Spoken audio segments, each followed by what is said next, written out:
A solid stone wall can lie to your eyes. Ancient Egyptian architects filled their grandest tombs with elaborate networks of fake doors, and their reasons were far more profound than simple trickery. By the end of this exploration, you will understand how these stone illusions formed a brilliant system blending psychology, faith, and cutting-edge ancient engineering. What desperate fear justified spending immense resources to build passages that lead nowhere? How could a false doorway be considered a sacred truth? The answers reveal a civilization's deepest anxieties about eternity. What do you think it truly means to build a legacy meant to last forever? That fear was not a vague superstition but a cold, practical reality. The treasure-filled chambers of a royal tomb represented more than just wealth. They were the essential provisions for a journey spanning eternity. To have that journey interrupted, to have one's eternal home violated and plundered, was the ultimate cultural and spiritual catastrophe. This profound dread of desecration became the bedrock principle of tomb design for centuries. Architects were not merely builders, they were the first line of defense in a silent, perpetual war against greed. Their most ingenious weapon in this war was misdirection, and the fake door was its masterstroke. Think of a tomb not as a simple room, but as a narrative written in stone, a story with an intended path. The builders would craft this story to include compelling but false chapters. A grand, beautifully decorated false portal would be placed in a prominent corridor, promising glory and riches just beyond its threshold. It was the architectural equivalent of a brilliant decoy. An intruder working in darkness and under tremendous pressure would see this as the prime target. They would expend precious hours, even days, chiseling through solid rock only to find a small, empty chamber or simply another blank wall. This was a devastating psychological blow. It wasted their tools, their energy, and most importantly, their morale. Each false passage they explored deepened their frustration and increased their risk of discovery.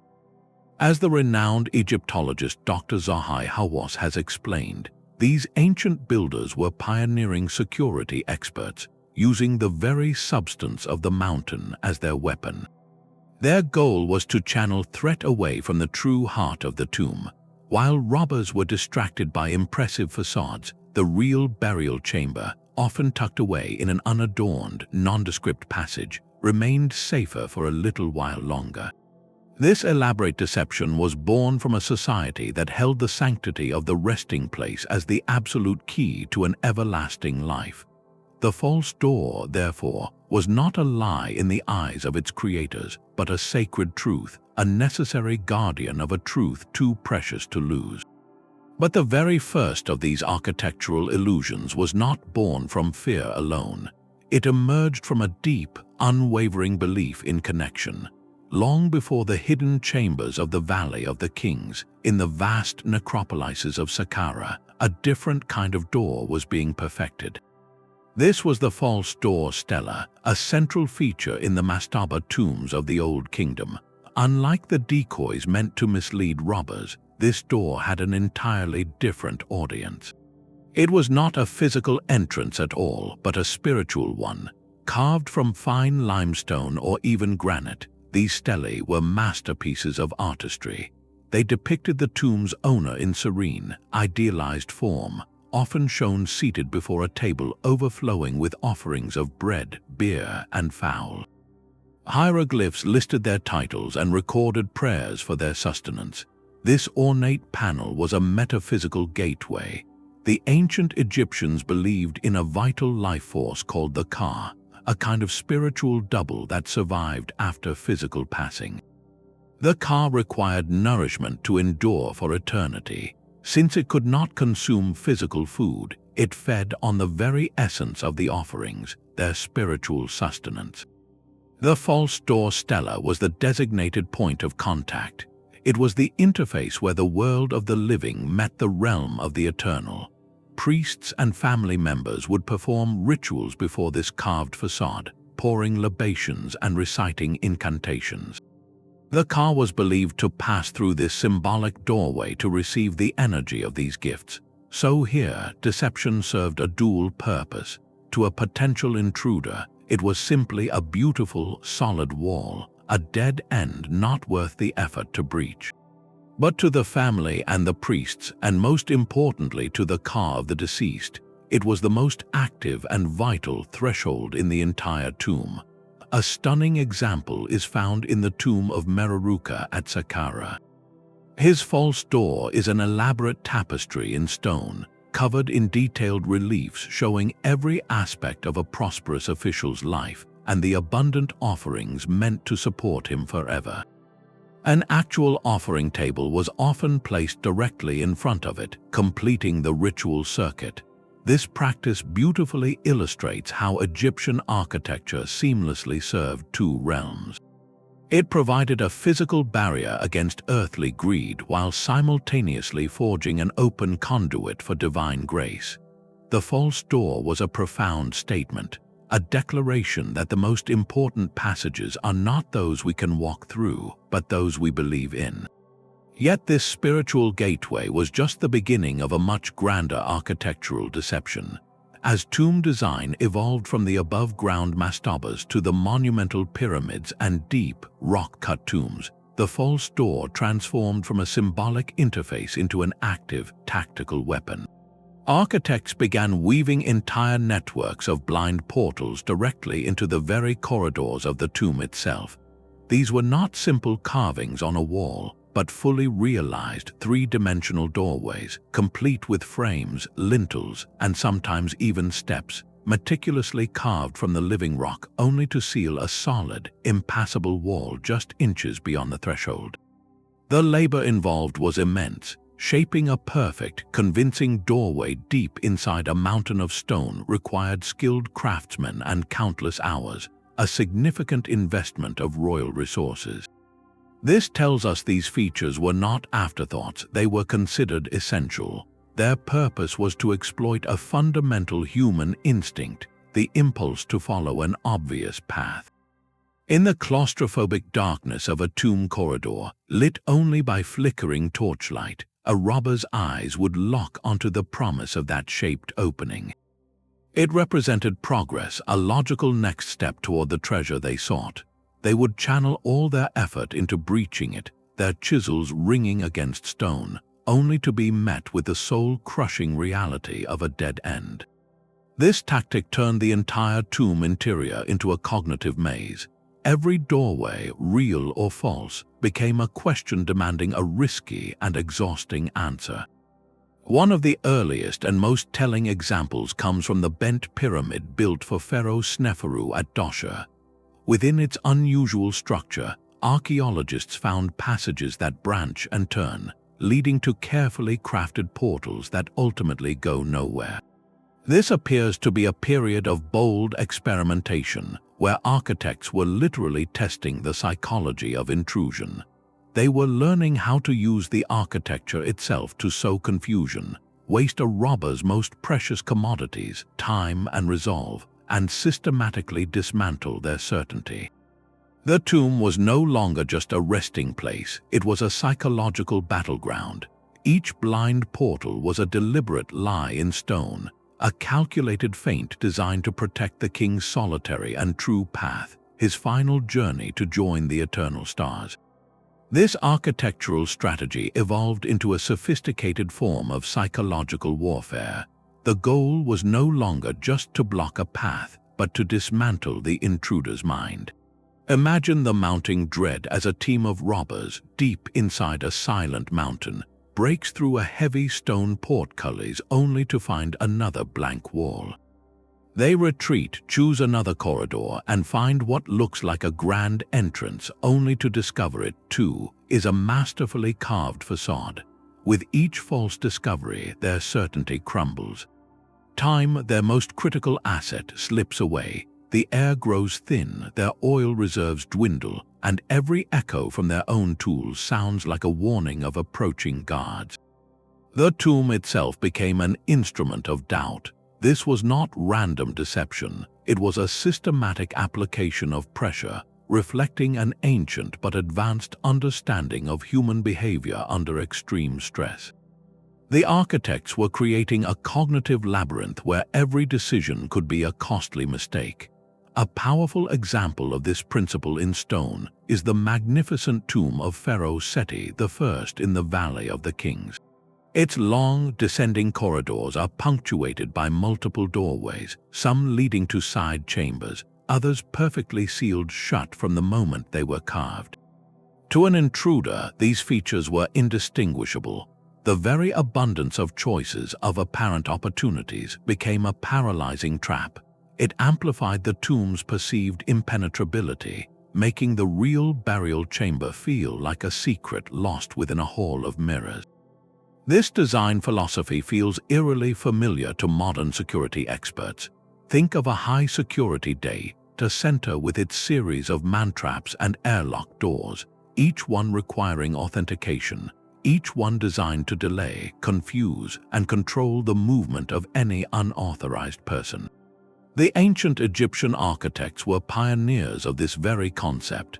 They weaponized architecture to exploit fear, frustration, and the human need for a clear, rewarding path. Their tombs were engineered not just to house a king for eternity, but to actively wage a silent, enduring war against the desperation of the living. This brilliant psychological warfare was rooted in something far more profound than clever strategy. To see these doors as mere decoys is to miss their deepest meaning. For the ancient Egyptians, the very concept of a doorway held cosmic power. It was not just an architectural feature, it was a sacred threshold, a liminal space where one world ended and another began. Every sunrise was a door opening between night and day. The annual flooding of the Nile was a door to renewal, and most importantly, the moment of passing was the ultimate doorway, a transition from the earthly realm to the eternal field of reeds. This worldview transformed their entire approach to the tomb. The structure was not a final destination, but a machine for transition, a vessel designed to facilitate this most crucial journey. Within this machine, every portal, whether functional or false, carried this symbolic weight. They were permanent architectural prayers carved in stone, each one a plea for safe passage and a marker of boundary. This is why the religious texts inscribed within the tombs, like the ancient pyramid utterances, are filled with references to gates, portals, and celestial doorways. One spell implores, "Open the way for me that I may enter and see the gods." The doorway was the archetype of transformation. So when an architect designed a false door, he was not creating a simple trick. He was invoking this entire cosmology. The solid stone behind the ornate facade was not a dead end, but a symbolic closure to the living world. It said, "This path is not for you." But for the spiritual essence of the entombed, the ka and the ba, that same facade was an active, vibrating interface. It was a recognized point of contact, a sanctioned channel where offerings could be received and the spirit could come and go.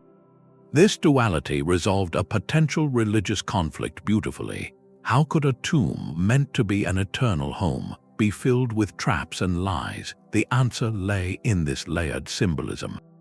A false door could physically mislead a robber, wasting his time and protecting the burial without ever being a lie in the spiritual sense. To the divine order, it was performing its sacred function as a threshold. It fulfilled a practical security need without violating a single theological tenet. This merging of the pragmatic and the profound is what makes these structures so fascinating. They were at once a brilliant feint in a game of cat and mouse, and a sincere stone carved him to the belief in life beyond the visible horizon.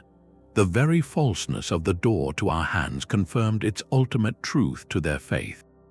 This systematic thinking reached its most formidable expression in the multi-layered labyrinth.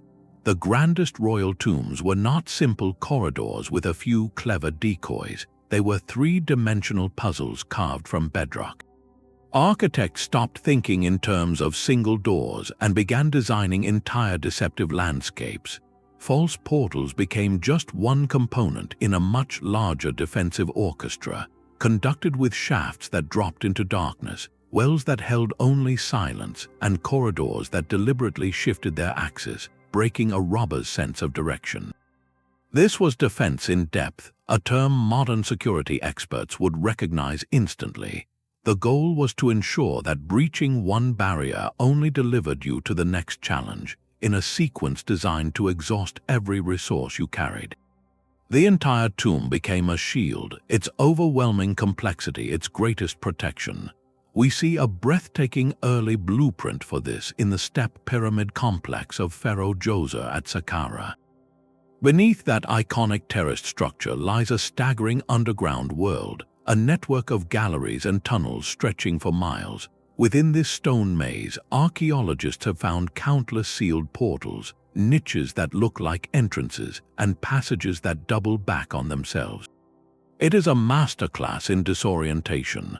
A team navigating this space would be constantly making choices, each doorway a gamble. Is this the true path or another masterpiece of wasted effort?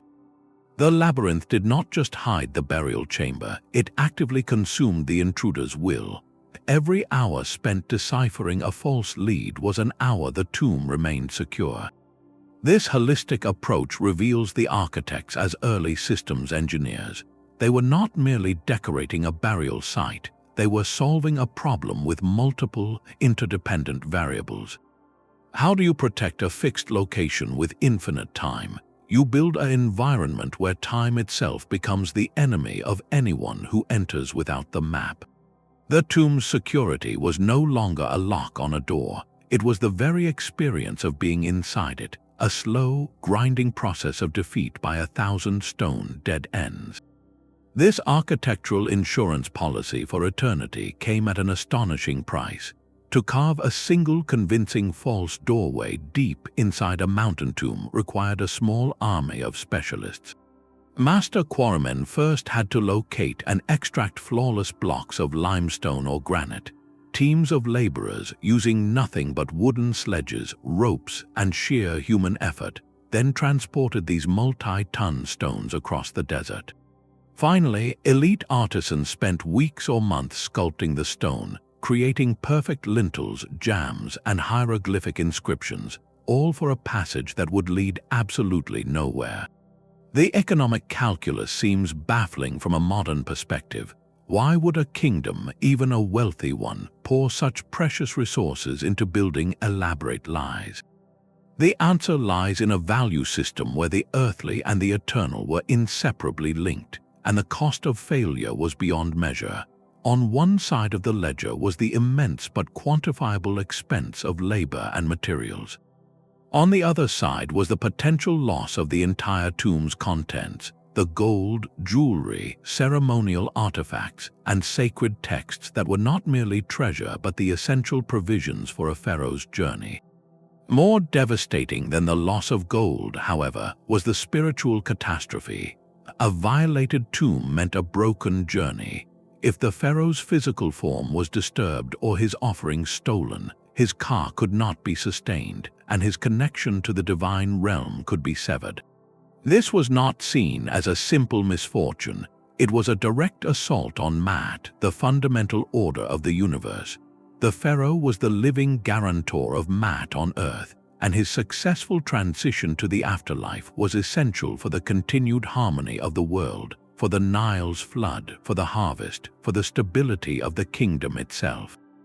In this context, the cost of building false doors transforms. It was no longer an extravagant expense, but the most critical investment a civilization could make. It was an insurance premium paid in stone and sweat to protect the very cosmic balance. Every chisel mark that created a blind portal was a direct contribution to national and spiritual security. The labor was not wasted, it was consecrated. This perspective helps explain the sheer scale and persistence of the practice across centuries. The architects and their patrons were not building for a decade or a century, they were building for forever. When your time frame is eternity, no earthly cost is too great to ensure the integrity of that single, sacred journey. The false doors stand as a permanent testament to a culture that valued what comes after far more than the temporary resources spent to secure it. This symbolic dimension elevates the entire concept of the false door into something truly cosmic. The most profound interpretation suggests these networks were not just security systems or spiritual interfaces, but a literal map of the heavens carved in stone. Scholars studying the intricate funerary texts like the Amjuat or the Book of Gates have noticed a startling parallel. These sacred guides describe the sun god Ra's perilous nightly journey through the 12 regions of the underworld. It was a voyage filled with gates, hostile forces, and moments of renewal, culminating in his triumphant rebirth at dawn. The soul of the deceased pharaoh was believed to undertake a similar voyage to join the eternal cycle. And here is where the architecture becomes breathtakingly literal. Each sealed portal, each blind corridor in the tomb, may have served as a physical counterpart to one of those celestial gates or challenging realms described in the texts. The tomb itself was designed as a microcosm, a ritual landscape that replicated the soul's expected path through the afterlife. A network of doors, therefore, was not random. It was a carefully plotted course. The real, functional passages might represent stages of safe transit or halls of welcome. The false, sealed doors, on the other hand, could symbolize the gates that only the justified, the spiritually purified soul could bypass or overcome. They were not obstacles to the king's spirit, but affirmations of his divine right to pass. Think of it like a pilgrim walking a sacred path that has markers for every station of their spiritual journey. The false door in the wall is that marker, a permanent, undeniable signpost saying, "Your spirit passes here." This transforms our understanding completely. An intruder breaking through such a portal was not just encountering a tactical dead end, they were violently trespassing through a symbolic celestial checkpoint, a place they had no right to be. This layered meaning provided the ultimate justification for the architect's work. They were building a machine for deification. Every chisel stroke that created a blind portal was simultaneously carving a line on a divine map, ensuring the king's spirit would not lose its way in the vastness of the afterlife. The tomb was no longer a hiding place, but a launch complex, and its false doors were the sequenced stages of a spiritual rocket, guiding its passenger from the confines of the earth to the endless expanse of the stars. The Great Pyramid of Giza stands as the ultimate monument to this architectural philosophy of hidden truth. While its main corridors seem direct, this apparent simplicity is likely the grandest feint of all. For centuries, researchers have been captivated by features that echo the false door principle on a colossal scale. Take the narrow shafts, often called air shafts, that extend from the king's and queen's chambers. Their precise alignment with certain stars suggests a profound celestial purpose, a spiritual doorway for the king's soul.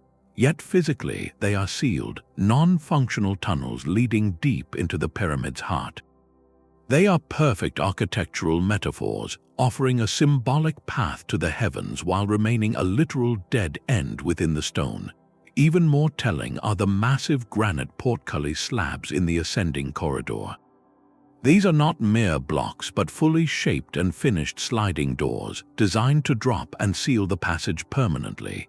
Once they thundered down, they created a flawless, impassable wall that looked exactly like what it was, a permanent closure. They represent the false door concept taken to its absolute conclusion, a doorway whose only function was to cease being one. These features whisper that Khufu's architects were thinking in layers of meaning and stone. The pyramid's perfect geometry itself may be the ultimate decoy. its iconic shape drawing our eyes upward while its true secrets remain horizontally hidden within. Modern technology has only deepened this mystery. Scans have revealed several large voids within the structure, spaces with no known purpose or entrance. One, a significant chamber above the Grand Gallery, has been dubbed simply the Big Void. Is it a structural relief space, a forgotten construction gap, or could it be a deliberate, inaccessible chamber, a final sealed portal in the grand tradition? The existence of these spaces, confirmed by science but untouched for millennia, proves the pyramid still masters the ancient art of concealment. It reminds us that the most studied building on Earth continues to guard its narrative. Every sealed shaft and unscanned void is a silent testament to the builder's enduring genius, a challenge passed down through the ages. The Great Pyramid does not just contain false doors. In many ways, the entire structure is a magnificent, four-sided invitation to a secret it has never fully revealed. The story of these stone deceptions is a chronicle of adaptation, a slow-burning arms race etched into the bedrock of Egypt itself. Across the centuries, the false door evolved from a spiritual declaration into a weapon of pure subterfuge, mirroring the escalating stakes between those who built for eternity and those who sought to plunder it. In the sun-baked necropolises of the Old Kingdom, the false door Stela stood proudly on the exterior wall of a mastaba tomb. It was an open declaration, a public interface between worlds, meant to be seen and used by the living. Its deception was secondary, a fortunate byproduct of its solid construction. The real security lay in the tomb's simplicity and the watchful eyes of the community. But as royal wealth grew and centralized power attracted more daring thieves, this approach became tragically insufficient. The response was to go deeper, to hide not just the treasure, but the very entrance to its house. The Middle Kingdom saw pharaohs abandoning the gleaming pyramids, which were beacons for robbers, for discreet, rock-cut tombs in remote cliffs. The false door as a standalone feature began to recede, its function absorbed into the tomb's internal logic. Deception was no longer a single object, it was becoming an environmental condition. This evolutionary path reached its zenith in the New Kingdom, within the secluded valley that became the royal burial ground for centuries. Here, in the Valley of the Kings, the architects of the 18th dynasty and beyond perfected the art of the hidden in plain sight. The grand, ceremonial false door Stela was gone. In its place was an architecture of profound subtlety, corridors dog-legged unexpectedly, walls were painted to look like continuations of passages, and doors, the most critical doors of all, were designed to vanish. The most famous example rests within the modest, rushed tomb of the boy King Tutankhamun. When Howard Carter first peered into the antechamber in 1922, he saw a room filled with magnificent objects, but no obvious sarcophagus. It was only after days of meticulous searching that his team noticed something almost magical. One wall, covered in vivid paintings of funerary rituals, was not solid bedrock. The plaster and paint concealed the faint outlines of a doorway, sealed with rubble and resealed with a necropolis seal. This was the ultimate evolution of the false door, a portal that was not false at all, but deliberately rendered invisible. It was a door pretending to be a wall. Breaking through it, Carter found the intact burial chamber, a time capsule of golden splendor. This brilliant concealment represents the culmination of 1,000 years of hard-learned lessons. The New Kingdom architects had internalized the psychology of the intruder. A robber facing a wall beautifully painted with religious scenes would likely assume it was just that, a wall. They would ransack the antechamber and leave, never guessing the greatest prize lay inches behind the artwork.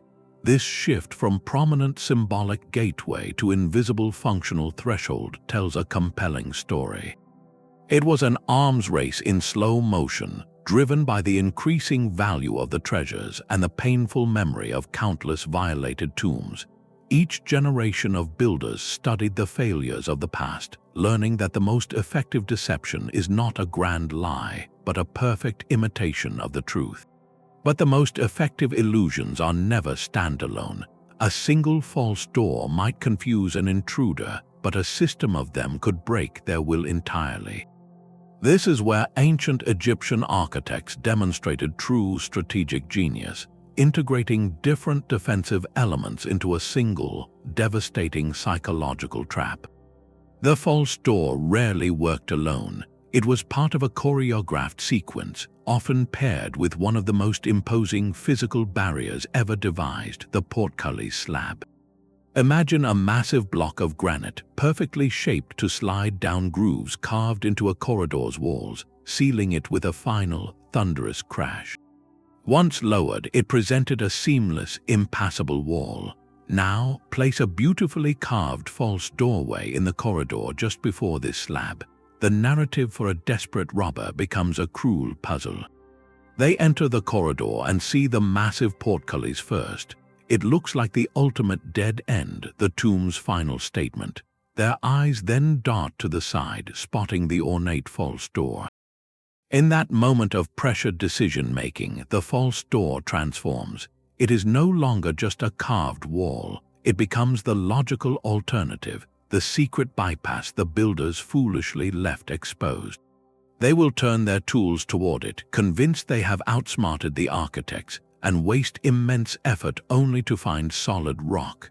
The portcullis, meanwhile, was the real guardian of the path forward. The two features worked in perfect, deceptive harmony. The slab created a sense of definitive closure, while the false door offered a tantalizing, fraudulent hope. This was security theater of the highest order, where every element played a role in a script written in stone. A clear example of this integrated design survives in the tomb of Senenmut, a powerful advisor to Queen Hatshepsut, designated as TT-71. Within its corridors, archaeologists have documented precisely this combination, a heavy portcullis slot positioned near carefully crafted blind portals. The layout suggests a deliberate attempt to funnel an intruder's attention and effort toward the wrong choice. Understanding this synergy changes our view of these tombs entirely. The architects were not just installing individual tricks, they were designing interconnected systems where a portcullis made a fake door more believable, and a fake door made a portcullis seem more final. Each element amplified the effect of the other, creating a compounded illusion of impenetrability. The tomb became a narrative experience for anyone who entered unlawfully, a story with false leads and sealed chapters, all designed to convince the reader that the true ending was forever out of reach. This systematic thinking reveals a sophisticated approach to defense, one that manipulated perception as skillfully as it blocked passage. The stone itself was not the only material sculpted for this purpose. The true blueprint for this grand deception, the complete map of every real corridor and every false facade, existed only in the minds of a select few. The artisans who carved these intricate networks were part of a system where knowledge itself was the most guarded commodity of all. To build a perfect secret, you must first build a perfect silence around its creation. This was achieved through a principle we would now call compartmentalization. Imagine a worker deep in the Valley of the Kings, his chisel ringing in the perpetual twilight of a new corridor. He might be a master at shaping limestone into the perfect curve of a door jamb, or an expert in applying the plaster that would make a wall look seamlessly solid. But he likely had no idea where this specific doorway fit into the grand scheme. Was it the true entrance to the burial chamber, or merely the third decoy in a series of 5? That overarching narrative, the complete story of the tomb, was held exclusively by the senior architects and perhaps the royal scribes overseeing the project. Each team received instructions for their specific section, a fragment of the whole. The stonecutters worked from templates, the painters followed prescribed scenes. This division of labor was not just about efficiency, it was a deliberate security protocol, A worker who only knew how to carve a beautiful false door did not know how to find the real one. This system transformed the workforce into a living, breathing component of the tomb's security.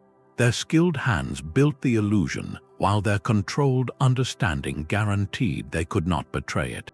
Upon the tomb's completion, this management of human capital reached its final, logical step. Historical accounts and logical inference suggest that many laborers, especially those with intimate knowledge of the final stages and the burial chamber's location, would have been sworn to oaths of secrecy under penalty of grave consequences. Some evidence points to entire work crews being strategically relocated to new projects in distant parts of Egypt after their work was done, dispersing the collective knowledge. In the most extreme interpretations, some might have been assigned to other royal projects far from Thebes, ensuring the valley's secrets remained locked within its cliffs. This was not necessarily an act of cruelty, but a cold, practical conclusion to a project of supreme national importance. The goal was to ensure that the tomb's secrets died with its builders, or were at least scattered to the winds. It highlights an incredibly sophisticated ancient project management system, one that understood information was the ultimate vulnerability. They protected the pharaoh's journey not just with ton after ton of stone, but with a wall of silence meticulously constructed person by person.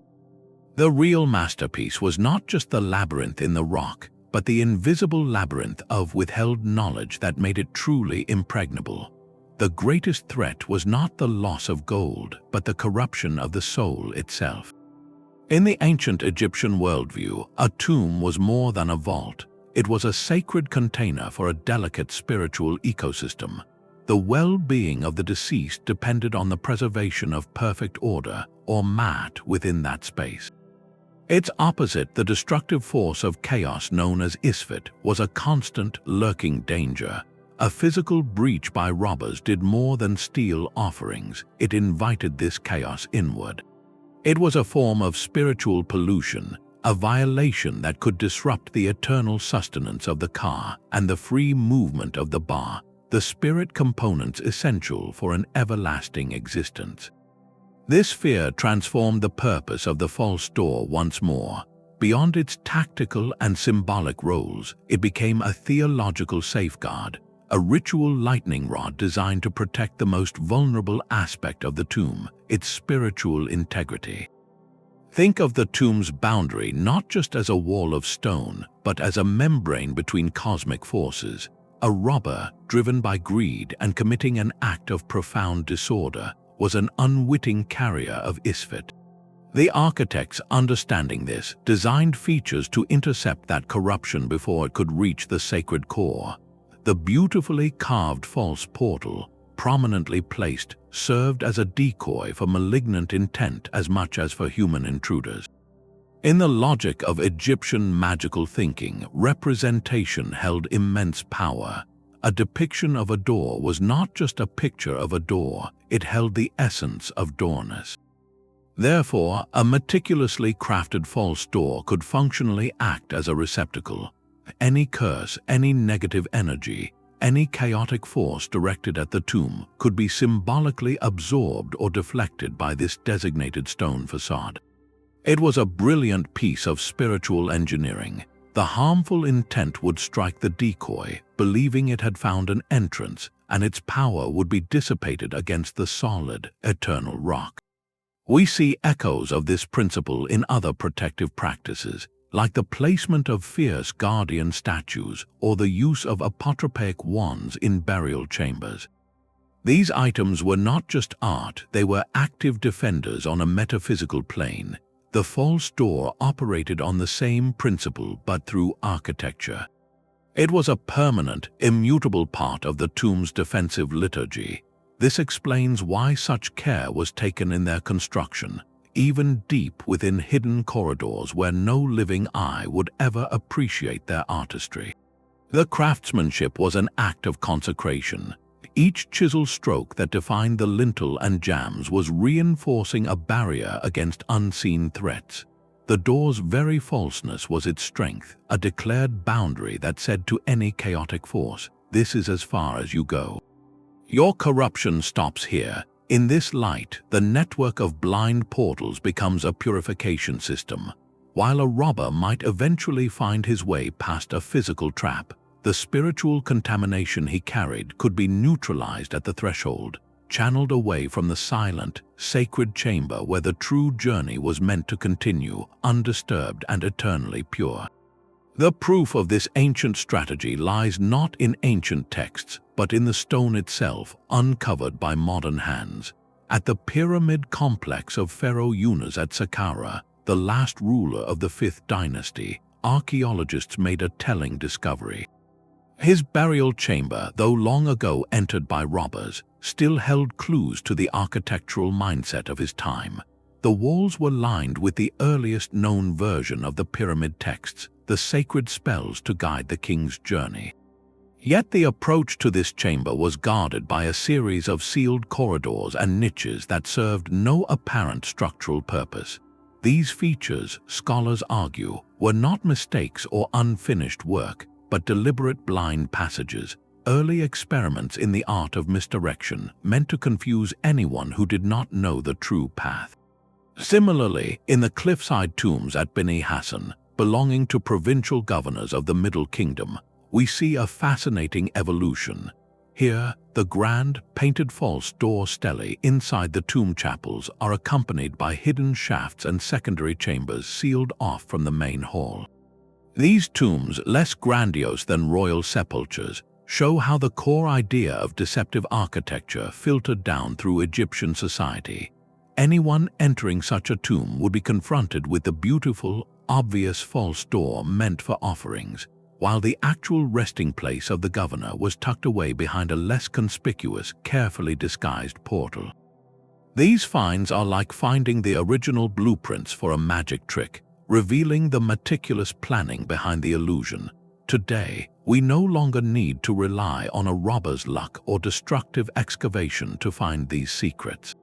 Modern archaeology wields tools that would seem like pure sorcery to the ancient builders.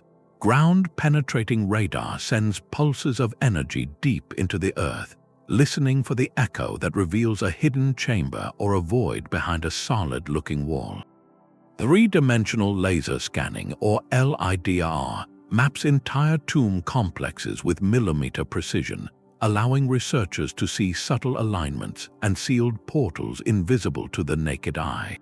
These technologies are confirming the scale of ancient deception in astonishing, non-invasive ways. In the Valley of the Kings, scans around known tombs have hinted at the possibility of entirely undiscovered chambers, perhaps belonging to lost royals or serving as hidden storerooms. Each anomalous reading, each shadow on a radar screen, is a direct conversation with the past, a silent confirmation of accounts left by the tomb builders themselves. They wrote of constructing doors that are not doors and paths for the god alone. For centuries, these phrases were thought to be purely mystical. Now, we understand they were also literal technical specifications. The stone itself is finally confessing its secrets. Every new scan peels back a layer of time, proving the ancient architects succeeded in baffling not just contemporary robbers, but centuries of future explorers. What we confidently mapped 100 years ago as a solid wall might, with a new pass of radar, reveal itself as a thin facade masking a narrow, forgotten corridor. This continually reshapes our understanding, turning certainty into mystery all over again. It is a humbling reminder of their skill. They engineered for eternity, building lies so perfect they would endure long after the truth of their religion had faded. The greatest testament to their work is our own persistent wonder, our drive to keep looking, scanning, and questioning. Even now, with all our technology, we are still playing the role they anticipated, the curious intruder in the dark, facing a beautifully carved wall and wondering, with every tool at our disposal, what truly lies behind it. Yet this obsession with stone and secrecy points to a fear far deeper than theft. It was a dread of something absolute, a terror of vanishing without a trace. For the ancient Egyptians, immortality was not a gift given by the gods alone. It was a project that required constant maintenance by the living. Your name, spoken in rituals, carved in stone, was the anchor that kept your spirit present in the world. Your tomb was the eternal home where that name would resonate forever. A violated tomb, therefore, was more than a crime. It was a kind of spiritual murder. It risked severing that vital connection, condemning the deceased to a second, final death, the true death of being forgotten. This fear of oblivion, of slipping into the silent anonymity of the ages, was the powerful engine behind all their efforts. The false doors, the hidden chambers, the entire labyrinth were not just physical defenses. They were psychological bulwarks against erasure. Think of it this way: if a robber took the gold but left the body and the inscriptions intact, the name might still survive. But if the tomb was utterly ransacked, its walls defaced, its offerings gone, the story itself was destroyed. The network of decoys was a desperate, brilliant strategy to protect the narrative. It was a complex game where the prize was not just treasure, but the very memory of a person. By leading intruders on exhausting, fruitless chases, the architects were buying eternity. They were ensuring that at least one path, the true one, would remain undisturbed long enough for the name within to take root in eternity. This transforms our understanding of the labor. Carving a false doorway was not merely a tactical act, it was an existential one. Each strike of the mallet was a defiant statement against silence. The very elaborateness of these networks, the sheer amount of creative energy poured into building beautiful lies, speaks volumes about the intensity of this cultural anxiety. It tells us that for them, the fragility of legacy was the most frightening vulnerability of all. A pharaoh who commanded pyramids still lay awake at night, perhaps haunted not by enemies or illness, but by the ghost of a future where no one spoke his name. So the tomb became a machine designed to shout into the future. Every corridor, every sealed portal, every painted scene was a sentence in a story meant to be read forever. The false doors were the most cunning sentences in that story, paragraphs designed to mislead the wrong readers while preserving the plot for the intended audience, the gods and the eternal spirits of the blessed dead. In this light, the architecture stops being just clever engineering and becomes something deeply, universally human. It is a monument to our oldest and most powerful desire, the need to whisper, "I was here," across the chasm of time.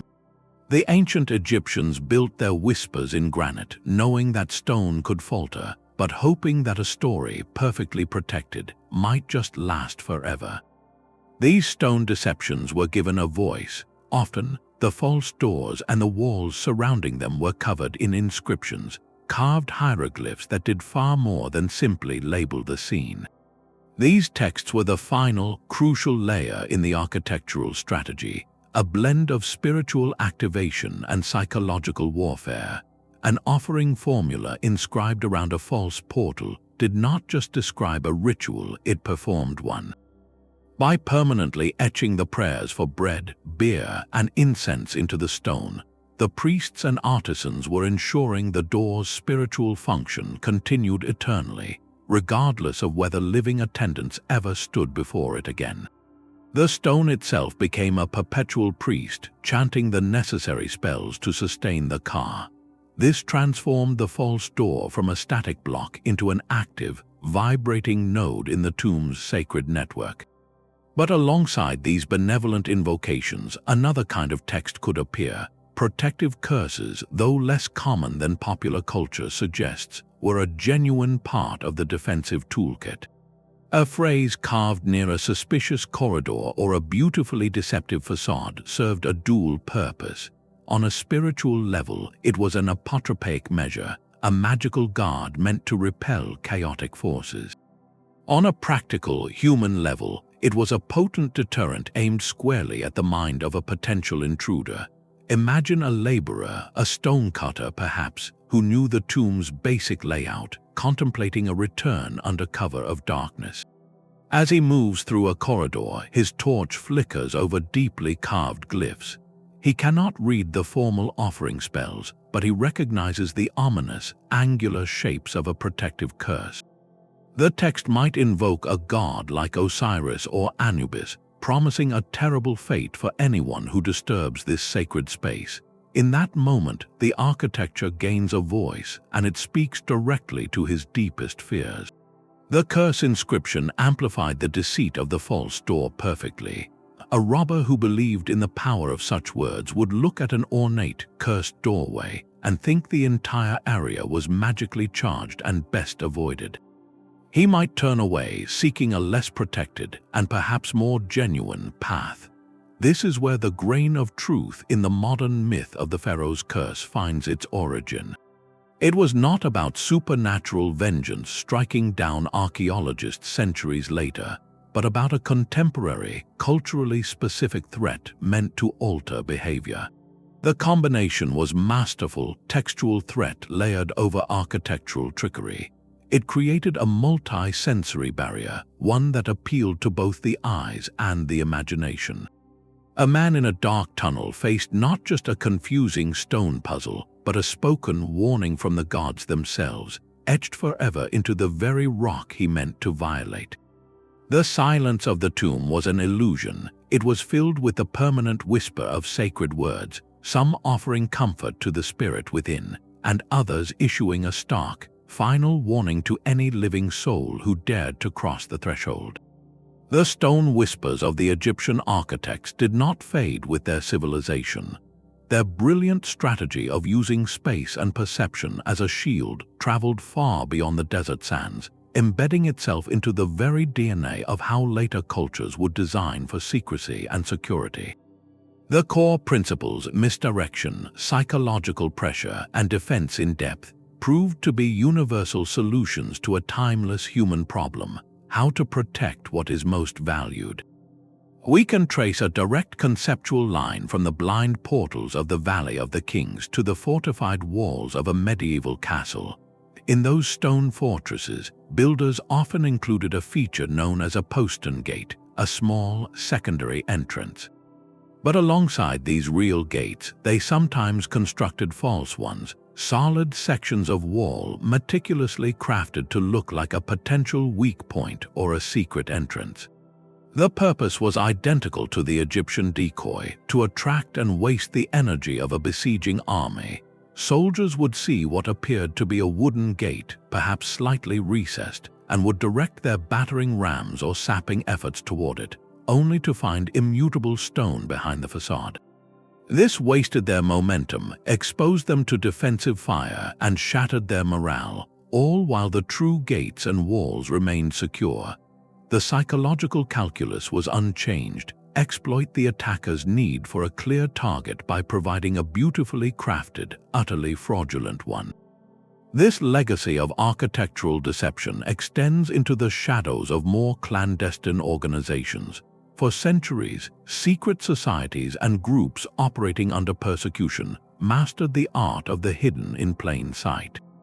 Consider the meeting places of certain philosophical or religious orders in early modern Europe. A public-facing building, perhaps an ordinary tavern or a guild hall, would contain a room with a seemingly solid bookcase or a seamless paneled wall. To the uninitiated, it was simply part of the architecture, but with the right knowledge, a specific book pulled or a panel pressed, the entire unit would swing open, revealing a passage to a secure chamber. This is the false door principle translated into wood and mechanics. The entrance was not just hidden, it was disguised as something mundane and uninteresting, a perfect perceptual filter. It protected the group's activities not by brute strength, but by cleverly manipulating the assumptions of anyone who entered the public space. The value being protected shifted from material treasure to ideas, fellowship, and sometimes survival itself, but the architectural solution remained hauntingly familiar. Even in the modern world, the echoes are unmistakable. The design of high-security bank vaults, data centers, and government facilities relies on the same layered philosophy. A visible, intimidating outer door might be supplemented by a less conspicuous secondary control point. The entire layout is often a deliberate maze of checkpoints and sterile corridors, where an unauthorized individual is funneled into areas of controlled access and constant observation. The goal is to create a psychological environment of overwhelming complexity and scrutiny, to make the intruder feel exposed and uncertain at every turn. This is the cognitive labyrinth of Seti, the first tomb, rebuilt with reinforced concrete and biometric scanners. The ancient Egyptian insight that the most effective security controls not just movement but mindset has become a cornerstone of contemporary design. Their innovation was to understand that a barrier could be as much about belief as it was about physical mass. A door that appears to be the obvious way forward, but is in fact a sealed wall, teaches a devastating lesson in doubt. That lesson, carved in limestone over 3,000 years ago, was so profound that it quietly shaped castles, hidden chambers, and the secure facilities of today.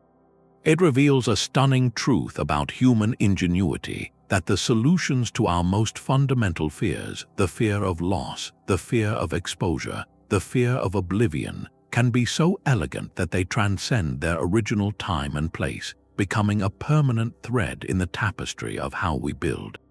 The architects of the Nile were not just guarding pharaohs, they were pioneering a language of protection that the world would learn to speak in 1,000 different forms.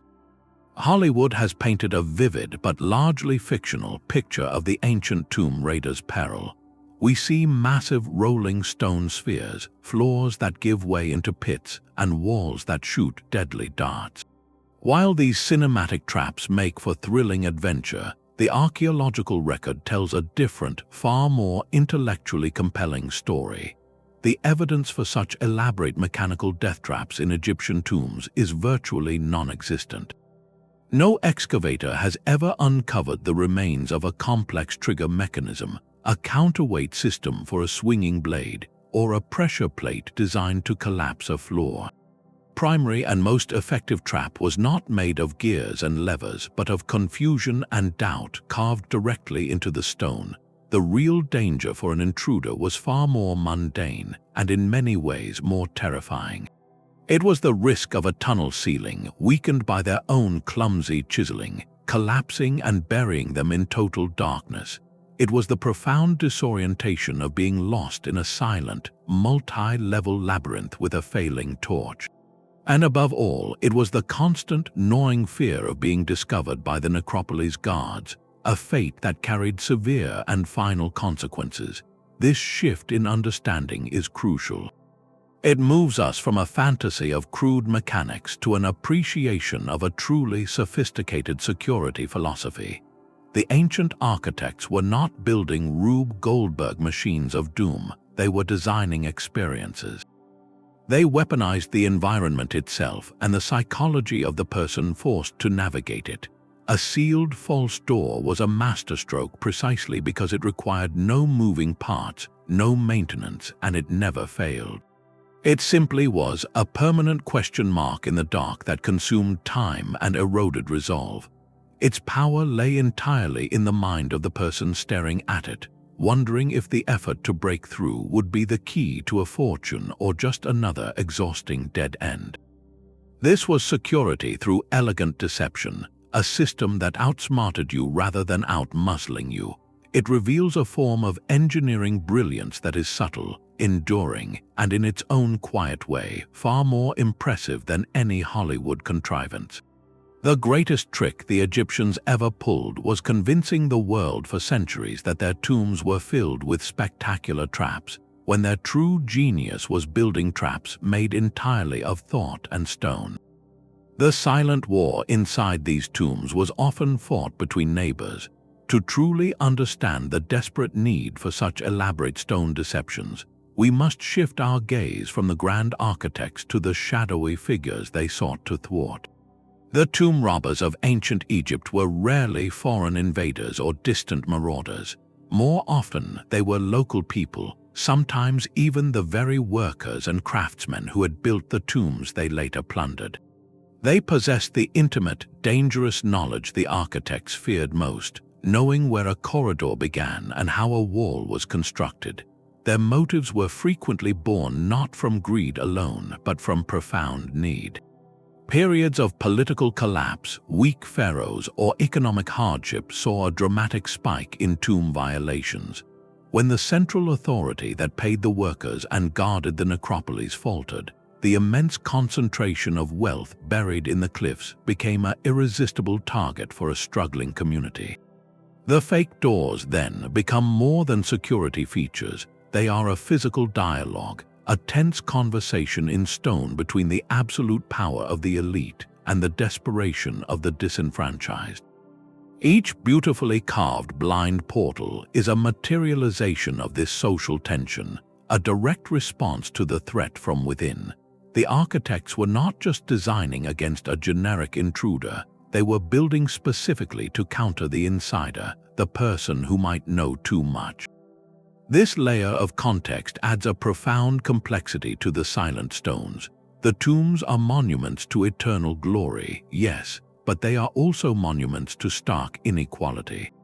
They represent a civilization's ultimate effort to secure private wealth and spiritual meaning in a world where public need could, and often did, become overwhelming. The very grandeur of the deception highlights the depth of the fear, a fear that the social contract could fray, that those who built the house of eternity might one day return to dismantle it for bread. This understanding transforms the narrative from a simple tale of clever builders versus cunning thieves into a more human and tragically cyclical story. It was a struggle over resources and memory, played out in the dark, where one side carved lies in stone to protect a king's afterlife, while the other side risked everything in the silent present, chiseling through those same lies simply to survive. A perfect deception begins with a single, flawless cut. The artistry behind these false doors was not theatrical stagecraft, but a quiet, meticulous science of stone. To fool a desperate, observant intruder, the illusion had to be absolute, down to the smallest tactile detail. The craftsmen started with the very essence of a doorway, carving the classic rectangular frame with mathematical precision. They shaped the lintel across the top and the jambs down each side, ensuring the proportions felt correct to the eye and hand. But the true genius lay in the miniature details that screamed functionality. With drills made of copper and abrasive sand, they bored shallow, rounded depressions into the stone at the top and bottom of the door jamb. These were mock pivot holes, the sockets where a real wooden door would have swiveled on its hinges. Often they would carve a small, rectangular slot to imitate a bolt socket, the kind used to bar the door from the inside. These features served no structural purpose whatsoever, yet their presence was a powerful psychological trigger. A robber running his fingers over the stone in the dim light would feel these manufactured landmarks and think, this is a mechanism, this is how you open it. His mind would leap to the solution, bypassing the fundamental question of whether the door was real at all. The material itself was then perfected, using finer and finer grades of abrasive, like quartz sand or ground gemstones. The artisans polished the surface of the false door to a smoothness that contrasted with the rougher corridor walls. Sometimes they went a step further, applying pigments to the limestone to mimic the grain and color of expensive imported cedar. A painted wood grain pattern, visible in the flicker of a torch, completed the sensory lie. It was not just a door, it was a valuable door, and therefore a door worth breaking through. The final, critical step was erasing the evidence of construction. The joins between the large limestone blocks that formed the wall and the door facade were filled with a plaster made of gypsum, meticulously smoothed and painted to match the surrounding stone. In the inconsistent light of an oil lamp, this seam became invisible. The wall presented itself as a single, unbroken entity, a seamless part of the tomb's ancient fabric. This level of craftsmanship required more than artistic talent. It demanded a physicist's understanding of how light falls on a curved surface, and a psychologist's intuition for what a human brain expects to find. A single mistake, a sloppy pivot hole, or a visible joint line would unravel the entire deception. The intruder would see the wall for what it was, a solid barrier, and move on, forcing him to look elsewhere for the true path. Therefore, the quality of the illusion was the cornerstone of the entire defensive strategy. Every stroke of the chisel was a calculated act of persuasion, willing the observer to believe in a passage that never existed, and in doing so, leading him away from the truth he actually sought. This architectural brilliance forces us to question a very modern assumption, the clear line between truth and a lie. For the ancient Egyptians, a door carved from solid rock that led nowhere was not a falsehood in the way we might see it. Its truth was measured not by physical function, but by spiritual efficacy and protective power. If a stone facade successfully channeled offerings to a car or misdirected a robber for a crucial day, then it had performed its duty perfectly. It was true in its outcome.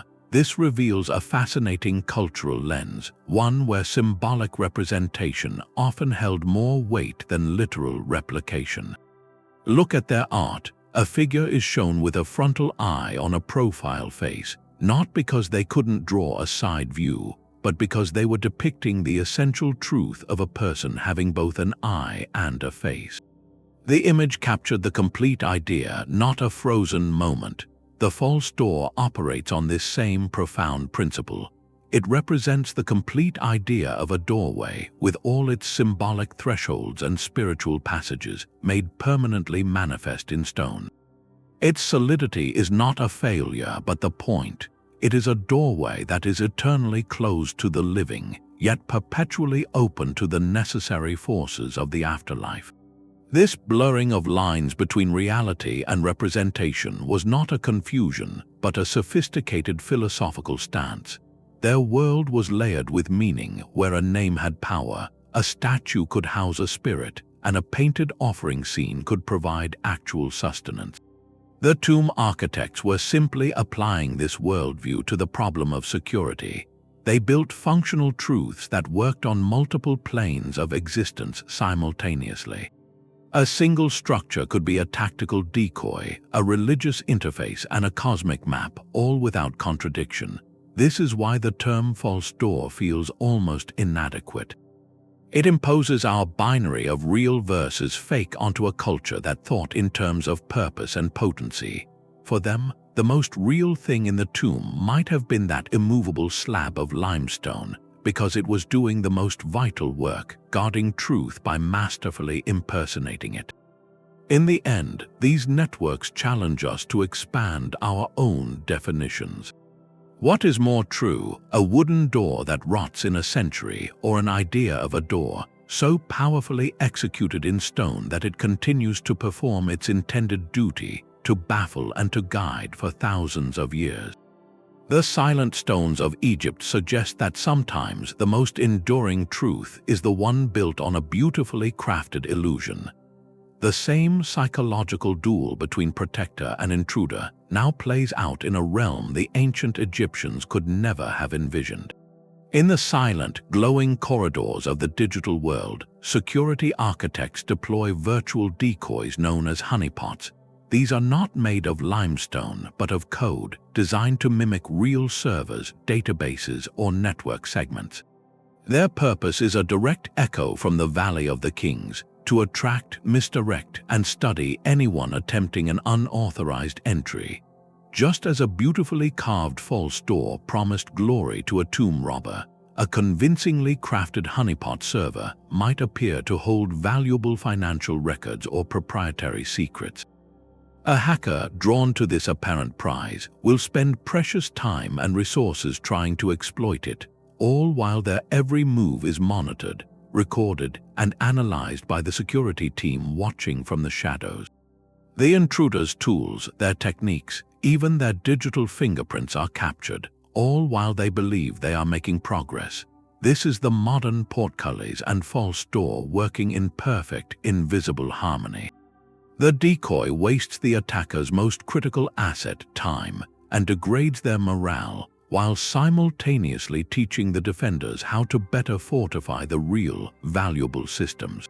The core tactic is astonishingly unchanged. It is a story written not in hieroglyphs but in data packets, where the most compelling chapter is a brilliantly constructed lie.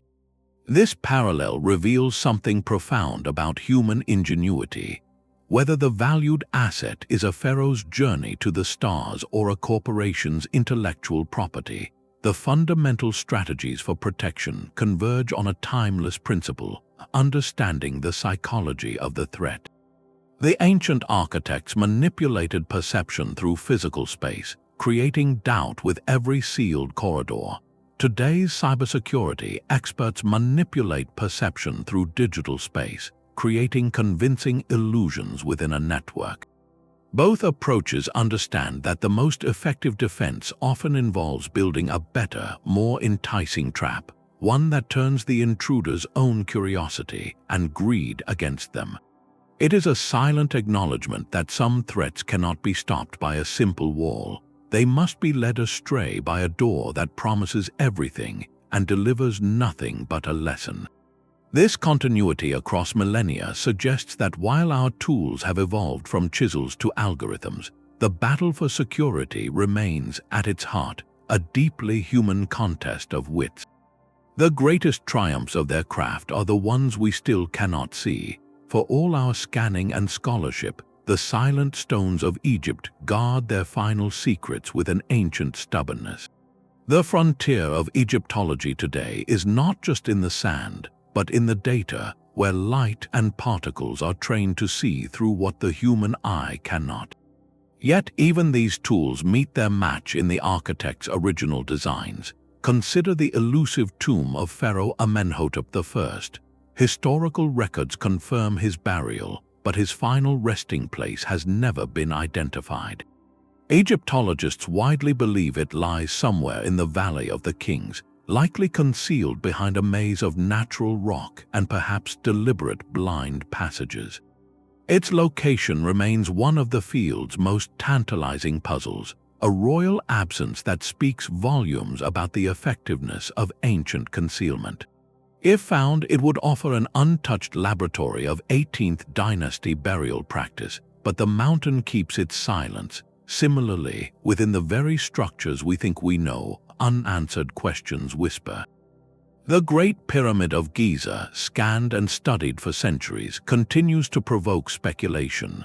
The discovery of the Big Void, a large cavity above the Grand Gallery, was confirmed using a technique called muon tomography, which tracks cosmic particles as they pass through matter. This void has no known entrance or function. Could it be a structural feature, a sealed construction gap, or does it represent the ultimate blind chamber, a false room on a monumental scale meant to perplex even the most determined searcher? Some researchers suggest that known networks of non-functional corridors in other tombs might similarly point to entire hidden wings, chambers deliberately offset and sealed during construction, their existence erased from the workers' final plans.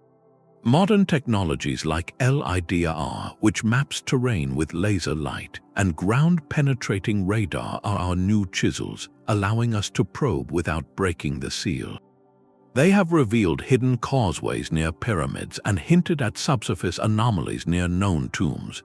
But these tools have limitations. They can suggest the shape of a void, but not what it contains. They can map a discontinuity in the rock, but not decipher its purpose. The ancient builders, in their way, anticipated this. They built not just against the crude tools of robbers, but against curiosity itself. A solid, well-crafted wall of limestone presents a uniform density that can be difficult for even advanced scanners to interpret with absolute certainty. What a sensor reads as a potential chamber might be a natural fissure or a pocket of less dense stone. The very act of searching requires us to make interpretations, to tell ourselves a story about what the shadows in the data mean. And in that space between signal and story, the ancient architects still operate. They force us to confront the possibility that their most brilliant deception was to create a truth so perfectly hidden that it mimics nothing at all, leaving our most advanced instruments hovering over a mystery, unable to declare a discovery. This enduring uncertainty is their legacy's final, elegant layer. They built for eternity, and part of that eternity includes our perpetual wonder, our ceaseless questioning in the face of their stone. The silence we encounter today is not an empty one. It is a charged and intentional quiet, the sound of a conversation across millennia that has not yet reached its end. What we have not found stands as a lasting tribute to their skill, a reminder that some doors were never meant to be opened, only to be wondered at forever. A stone door must be taught to see. The intricate false doors and statues within an Egyptian tomb were not considered spiritually active from the moment of their carving. They required a vital ceremony, a ritual ignition, to transform them from beautiful stone into living gateways. This was the purpose of the opening of the mouth, one of the most sacred and complex funerary rites. Performed by specialized priests, the ceremony involved a sequence of precise actions using ceremonial tools, like a ritual adze and a forked blade, to touch the mouth, eyes, and ears of a statue or, significantly, the carved face on a false door stela. Accompanied by potent incantations, these gestures were believed to magically open the senses of the stone representation. The door or statue was no longer an image, it was now a functional vessel. Through this activated interface, the ka of the deceased could truly see the offerings placed before it, hear the recited prayers, and consume the spiritual essence of the food and drink. This ritual context completely changes our modern perception. We look at a solid limestone slab and see a clever decoy or a symbolic marker. But to the ancient Egyptians, after the priests had performed their sacred work, that slab was humming with potential. It was a switch that had been flipped on, a channel officially opened between worlds. The false door was therefore the opposite of inert.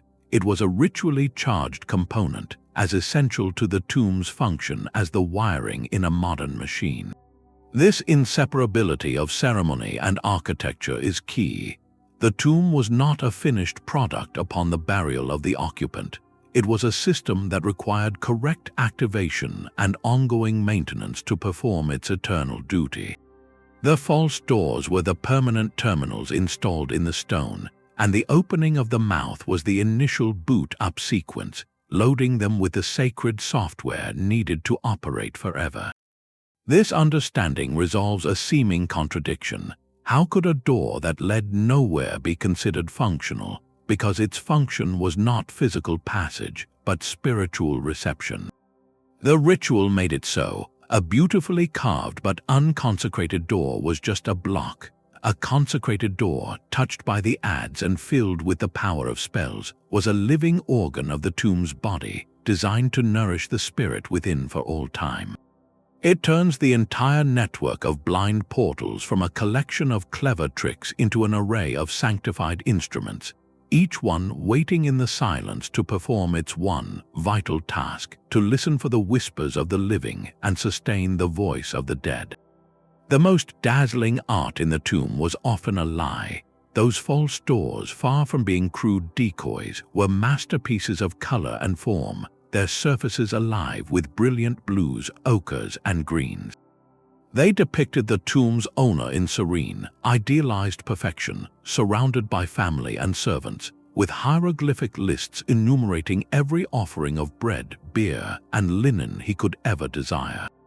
This splendor was not mere decoration, it was a layered strategy carved in pigment and stone. First and foremost, the beauty was an act of devotion. It created a worthy and pleasing interface for the ka, a permanent, vibrant home for the spirit to inhabit. It gave priests and family a magnificent focal point for their rituals, a place where the act of offering felt connected to the grandeur of the afterlife. But in the silent calculus of tomb security, This visual magnificence played another cunning role. It became the ultimate psychological lure. A robber moving through shadowy, austere corridors would suddenly be confronted by this explosion of color and detail. His mind would make an immediate, logical leap. Such care, such expense, such beauty must guard the most important space. This ornate portal must be the one. He would fixate on it, drawn by its promise like a moth to a gilded flame. Meanwhile, the actual entrance to the burial chamber might be deliberately plain, a simple, unadorned threshold in a side corridor, easily dismissed as a storage niche or a dead end. This fusion of high art and deep strategy is a profound insight into the Egyptian mind. They did not see aesthetics and security as separate disciplines. The beauty was the weapon. By making the false door the most attractive object in the vicinity, they expertly manipulated human attention and desire. It turned the tomb into a gallery where the most prized painting was in fact a security door. Consider the tomb of a nobleman like Rekhmire at Thebes. His false door is a symphony in stone, showing him overseeing craftsmen and receiving tribute, a vibrant narrative of his life and status. To a ritual participant, it was a biography and an altar. To an intruder, it was a beacon shouting its importance, demanding to be breached.